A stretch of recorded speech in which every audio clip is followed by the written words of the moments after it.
আর কত লজ্জা পাবে ডোনাল্ড ট্রাম্প।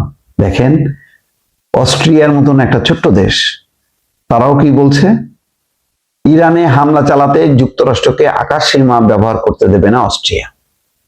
এর আগে ফ্রান্স বলছে, জার্মানি বলছে, স্পেন বলছে, এখন অস্ট্রিয়া বলল, আর ব্রিটেন তো বলল যে ইরান যুদ্ধ আমাদের নয়।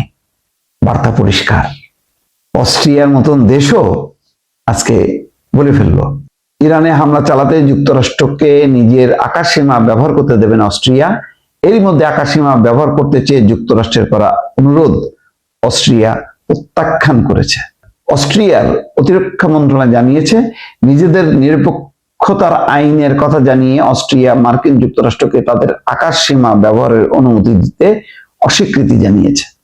মন্ত্রণালয়ের একজন মুখপাত্র জানিয়েছেন, ইরানে অভিযানের জন্য আকাশ সীমা ব্যবহার করতে ওয়াশিংটন থেকে কয়েকবার অনুরোধ এসেছে। অস্ট্রিয়া দীর্ঘদিন ধরে সামরিক নিরপেক্ষতার নীতি বজায় রেখে আসছে।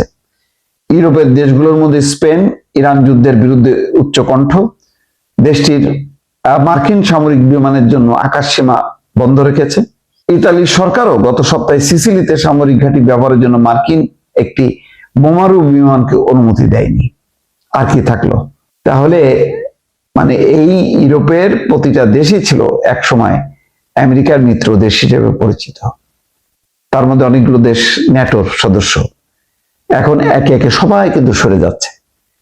কিন্তু ট্রাম্পের তো সেই মানে ভ্রুক্ষেপও নেই, লজ্জাও নেই, ক্ষুব্ধ হচ্ছে কিন্তু কিছু করার নেই।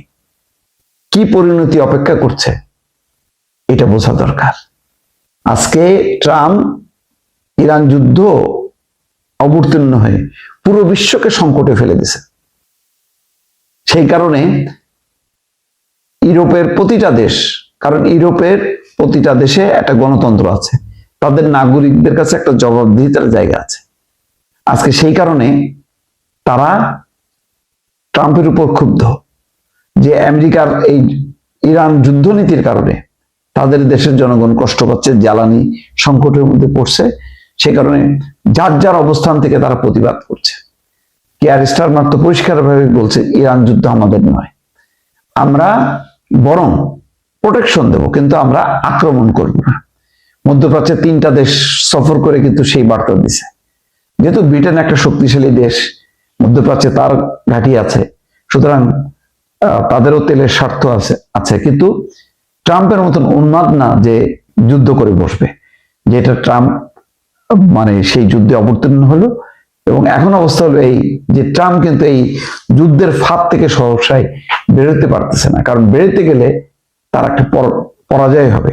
সুতরাং সে জয় চায়, অথচ জয় হবে এর কোনো নিশ্চয়তা কিন্তু নেই। দর্শক।